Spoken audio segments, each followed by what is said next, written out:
Olha, uma das coisas mais difíceis de saber lidar, como lidar com as catástrofes. Nós estamos passando um momento complicado, um sofrimento quase que intangível, o que o pessoal do Rio Grande do Sul, nossos irmãos, estão passando. Mas eu vou pôr alguns pontos que ajuda para aqueles da área, ou às vezes quem não é da área, os psicólogos que são da área, os psiquiatras, os médicos psiquiatras que estiver lá e os clínicos gerais, e até para as pessoas que não tiveram uma formação. Então, compreender a natureza, a severidade de um evento é fundamental para fazer o primeiro atendimento. Óbvio que para o profissional que já tenha vivenciado crises outras mais difíceis, ajuda bastante, porque o apoio de receber que você recebe durante a vida é o que te dá substância para poder superar qualquer catástrofe. Embora algumas catástrofes são tão devastadoras que põem todo mundo atordoado e até na hora de oferecer ajuda não sabe como oferecer, e às vezes a ânsia de querer amenizar a dor do outro ou avaliar as necessidades que o outro está passando. E veja, às vezes você perdeu um ente querido. Como amenizar isso? Como ajudar o indivíduo a suprir as necessidades básicas, por exemplo, água, né? Alimentação, informação, e ao mesmo tempo nutrir a desesperança. Como escutar o indivíduo sem pressioná-lo para falar, deixar ele expor a situação. Como confortar uma pessoa e ajudá-la a se sentirem mais calmas, mesmo diante de algo que confronta completamente a razão. É importante entender que esses traumas, esses dilemas, né, o primeiro contato psiquiátrico, ou psicológico, ou humano, né, às vezes não é feito por profissionais, até porque as catástrofes pegam todo mundo de sobressalto, no susto, não tem noção. Como é que não se envolver numa desastre desse e também ao mesmo tempo não ter o sofrimento? Difícil. Também acho muito, em anos já de trabalhando com isso até hoje, o apoio, passar a segurança, a calma e criar a esperança, ser esperançoso diante de uma situação dessa é um dilema. É algo que nos põe diante de algumas realidades que às vezes nós nos esquecemos, como a morte, como lesões que acontecem, riscos de morte, ou às vezes, mais desesperador, não saber aonde está o indivíduo. Então, esses pontos que eu vou pôr são os pontos que normalmente nós usamos para servir de primeiro suporte. Então, o primeiro ponto é estabelecer a segurança da vítima. Isso é intuitivo, mas isso tem que estar bem alocado na sua mente. Sobreviver e sobrevivência. Estabelecer apoios, isso é importante. E apoio, assim, perguntar sobre a família, perguntar sobre os amigos, especialmente, às vezes, documentos, contato, com quem está.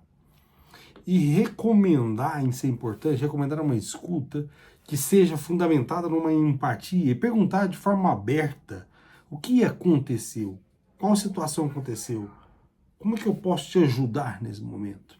Veja que embora desses momentos catastróficos, às vezes alguns têm até medicações para poder ajudar, entenda que o principal é garantir o tratamento atual do que já está tomando.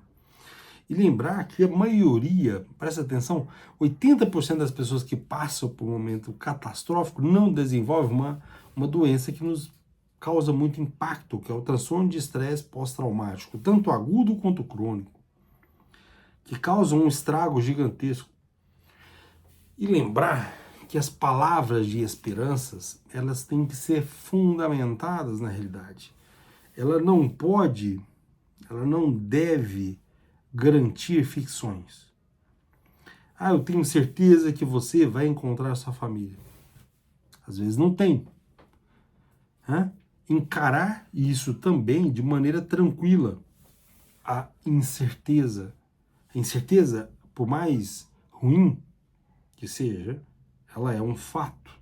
Talvez para fundamentar o nosso apoio, para nos prestar esse apoio, temos de nos colocar na realidade, né? O conforto, a caridade, ela tem que também ser fundamentada na realidade.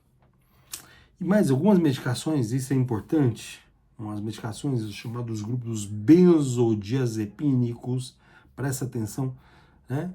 São contraindicados em pacientes que sofreram tração de estresse pós-traumático agudo ou crônico, porque ele altera negativamente a consolidação da memória traumática no sistema límbico ou sistema do circuito de papéis. Ele permite que essas memórias, que talvez ou normalmente se esvairia, não se transformaria numa coisa que impediria o indivíduo de viver a vida, não impediria o indivíduo de seguir a existência. Não.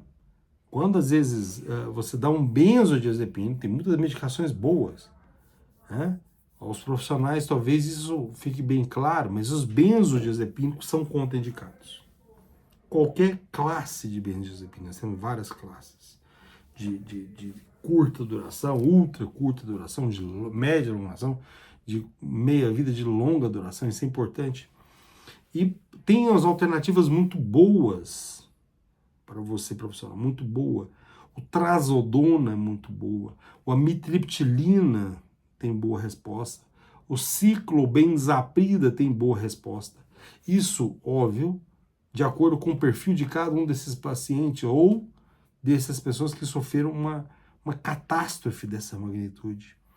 Mesmo a recomendação da OMS, que a abordagem de paciente com traumas agudos pode ser feito com um profissional de saúde, às vezes, primeiro socorro psicológico, ou qualquer outro indivíduo, né? Que às vezes uma terapia, nós chamamos de uma terapia ultra aguda, visando facilitar o indivíduo fazer uma psicoeducação e restabelecer uma rede de apoio, valoriza e ajuda muito o desenvolvimento. Então, ter uma ajuda pautada na realidade, não ficcionar, dizer o que não vai acontecer. Evitar os benzodiazepínicos. Tem medicações de uso no SUS que temos acesso, aí, a amitriptilina, trazodona, o ciclobenzaprida.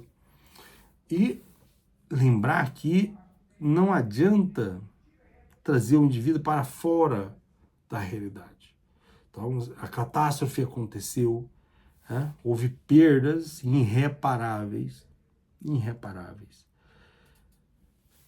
Só que não adianta querer afastar esse indivíduo desse sofrimento. Você tenta amenizar, você tenta confortar, você tenta de alguma forma, seja associando medicação e terapia, agudamente, mostrar que a pessoa pode ser mais forte, por mais desastroso que seja, por mais desesperante que a pessoa esteja naquele momento, ajudar o indivíduo, ou estar dando a mão a esse indivíduo, ou ele perceber que tem alguém ali ao lado ali, sendo honesto e confiável, respeitando a dor dele, estejando assim, de preferência, sem preconceitos, que não vai amenizar a dor de ninguém. Deixar claro que você você quer poder amenizar aquele sofrimento e respeitar a privacidade desse indivíduo. Mesmo às vezes, um indivíduo que perdeu tudo, há uma privacidade interna que tem que ser respeitada. Nesse momento, você vai se comportar como alguém que conseguiu entrar na casa do indivíduo. O lado mais do foro íntimo, aquele ambiente mais pessoal. Alguns permitem esse privilégio. E, nesse momento, mostrar realmente uma caridade, um amor, oferecer plenamente uma ajuda dentro das possibilidades, uma comunicação adequada, e mostrar que, às vezes, um momento de calma, mesmo por mais complexo que seja, você pode abrir o indivíduo, às vezes, para observar, escutar, e, às vezes, ficar até pronto para ajudar o outro. Então, você vai criando uma rede de ajuda. Ficar calmo e mostrar compreensão é um ponto fundamental. Não pressionar é outro ponto fundamental, porque às vezes você vê o desastre, você vê um indivíduo que perdeu uma família, e você quer ajudar, a ânsia de ajudar é tamanha que te afoba, te deixa ansioso. E, importante, controlar o silêncio. O silêncio é algo fundamental numa conversa. O limite do silêncio é o respeito da distração externa do outro, que são o respeito da privacidade do indivíduo. Há uma confidencialidade muito intensa na história, triste e dramática desses indivíduos. E, ao mesmo tempo que você ajuda, você tem que estar pronto para respeitar esse limite apropriado. Porque você vai ajudar alguém, óbvio que há uma diferença de idade, de cultura, de formas de perceber a existência. Mas isso não pode impedir você de ficar calmo. O calmo e a honestidade e permitir o respeito do lugar, do silêncio do outro, às vezes é um abraço que vai ajudar. O silêncio é poderoso. Então nós temos essas conjugações entre estar ali ao lado, servir de suporte, servir de um pequeno porto seguro naquele momento e usar a medicação. Sei que num momento catastrófico é difícil você ter acesso, mas para aqueles que tiverem, muito vai ajudar. E lembre, nada de benzodiazepínico no momento agudo. No momento agudo, né, ele acaba permitindo a consolidação de memórias ruins por mais tempo do que deveriam existir.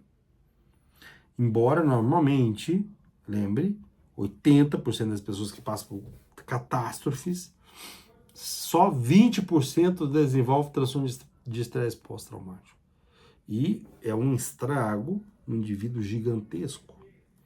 Então, respeite o silêncio, por mais conturbado que esteja o ambiente, por mais desastroso que esteja o ambiente, você está ali para ajudar. Permitindo compreensão da situação, o que aconteceu, como aconteceu, quem perdeu, não perdeu, está procurando uma família, ter uma disposição do apoio e o suporte.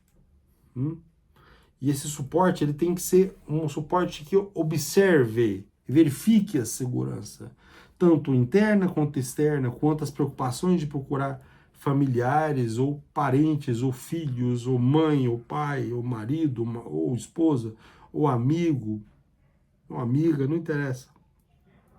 Isso conforta o outro, isso é fato. Então você dá a sensação real de segurança, tá ali, dentro das limitações que o ambiente impõe. Escutar a abordagem do que o indivíduo precisa, perguntar as preocupações e as necessidades. E o seu conforto não pode extrapolar a realidade. Ela tem que estar focado na realidade. Imaginemos uma situação de que uma mãe perdeu um filho, você vai confortar e não vai aspirar uma volta de um fato que já aconteceu, você vai só remoer o sofrimento. E o aproximar, você vai ajudar nas necessidades básicas do indivíduo a resolver o problema, fornecendo informações, porque na hora que a pessoa está conturbada, ela não consegue concatenar bem as ideias. A pessoa fica fechada em si mesma, ao seu sofrimento, à sua perda, e ela não consegue vislumbrar saídas. A pessoa está afundada no caos e precisa de um apoio. E o apoio, novamente, é estar ali e sem tirar o indivíduo da realidade, ao mesmo tempo confortar, trazer segurança, mostrar até lugares mais seguros que possa encontrar algum familiar, algum amigo. Óbvio que é uma construção, uma coisa instável que está alagada, você ainda dá ainda para ajudar, você tem condição cognitiva para isso, que faça. Mas sempre não perdendo isso de vista, porque o choro, a tristeza é muito intenso. O humor deprimido, né? A pessoa fica na defensiva, fica agitado, com medo, a preocupação que algo ruim vai acontecer e, infelizmente, pode acontecer mesmo. E aí o indivíduo fica irritado, com uma irritabilidade, sentimento de culpa, de vergonha. É esse, e por mais estranho, culpa e vergonha de ter sobrevivido. Sobreviveu. Culpa foi minha. Eu deveria ter morrido no lugar de um parente meu. Né? Do meu pai, da minha mãe, de um filho, de um amigo, de um tio, de um vizinho. Porque eu estou vivo. Por mais estranho que seja, isso causa revolta. E isso tem que ser tocado com muita sutileza, entre falas, entre ouvidos e entre o silêncio. Porque, de novo, há uma confusão emocional nesse momento. O indivíduo emocionalmente está anestesiado. E esse anestesiamento o afasta de um raciocínio lógico. O afasta de compreender o que realmente está acontecendo, o que houve de perdas e o que não perdeu. Que a pessoa foca na dor. Isso desorienta completamente, ao ponto de alguns, já vi alguns pacientes que esquecem o nome, esquecem onde é que está, esquecem o que aconteceu. Ou a culpa de não ser capaz de cuidar do outro. Isso é uma culpa que, infelizmente, eu já vi alguns pacientes infartarem por isso, porque se sentiu incapaz. É incapaz de cuidar das pessoas que amam. Isso é uma dor descomunal. Então essa dor tem que ser respeitada e tem que ser aproximada. Essa dor tem que ser oferecida ajuda e é possível, se possível, num lugar mais seguro. Retire, no momento, os lugares que podem ter uma iminência de piora ou de alguma exposição a uma coisa perigosa e pergunta as necessidades do indivíduo. Então, você conseguindo acalmar essa pessoa, conseguindo, às vezes, com o uso de uma medicação, conseguindo com o uso de um conforto, de uma alma que ajuda a outra, de ficar por perto, de não pressionar para falar, porque essa é uma tendência muito comum em momentos catastróficos desses. Da pessoa que está tentando ajudar, querer tanto ajudar que fica pressionando, pressionando, pressionando, e não deixa o outro no silêncio, e no momento certo a pessoa vai começar a falar. E normalmente quando a pessoa começa a falar, aquilo vai em uma torrente de choro, de angústia, e aí é nessa hora que você está lá. Essa hora você faz a diferença. Então essas pessoas se sentem mais calmas, ouvindo ali uma voz de um tom calmo e suave, porque só houve catástrofes. Essa é a função para quem vai ajudar. Essa é a finalidade. Então, eu espero que tenha ajudado. Eu fiz um resumo de uns 3 ou 4 artigos de primeiros atendimentos aos que viveram catástrofes terríveis, né?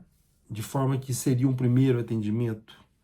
Tem um artigo longo da OMS, são 64 páginas, para o primeiro atendimento psicológico a vítimas de traumas, os mais variados. O fato é que essas ações parecem simples, elas fazem uma diferença gigantesca. Então, espero que isso, de alguma forma, possa alcançar alguns profissionais que lá estão e que ajude, né, ajude de coração os nossos irmãos que estão passando um momento desse tão tenebroso. Então, vamos juntos e que Deus abençoe todo mundo. Um abraço.